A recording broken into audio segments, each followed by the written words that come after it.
क्या आपको पता है, दुनिया में ऐसे देश भी हैं जहां आप अगर शादी करना चाहो तो पहले सरकार से इजाजत लेनी पड़ती है। जी हाँ, शादी जैसा पर्सनल डिसीजन भी पूरी तरह आपके हाथ में नहीं होता। आपकी सैलरी, आपका हेल्थ रिकॉर्ड, यहाँ तक कि आपके बच्चे प्लान करने तक का फैसला सरकार कर सकती है। आज हम इसी चौंकाने वाले सच के बारे में बात करेंगे। ये कहानी है चीन और नॉर्थ कोरिया की।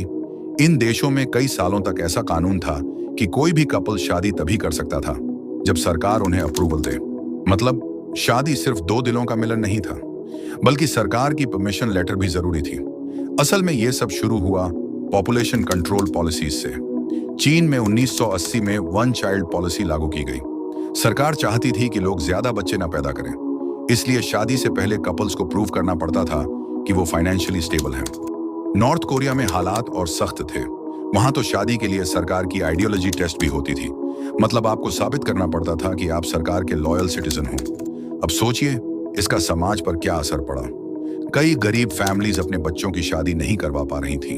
इंटरकास्ट या इंटर रिलीजन मैरिजेस पर भी रोक लगाई जाती थी और लोग गवर्नमेंट ऑफिसर्स को रिश्वत देकर अप्रूवल लेने लगे।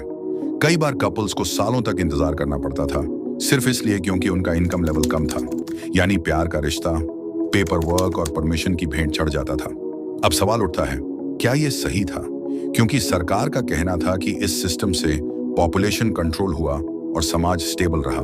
लेकिन क्रिटिक्स कहते हैं शादी एक पर्सनल ह्यूमन राइट है, इसमें सरकार को दखल देने का हक नहीं होना चाहिए।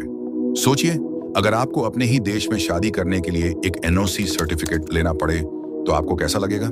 दोस्तों, ये कहानी हमें ये सिखाती है कि दुनिया में कई बार पर्सनल फ्रीडम और सरकार के कंट्रोल के बीच बड़ी लड़ाई होती है।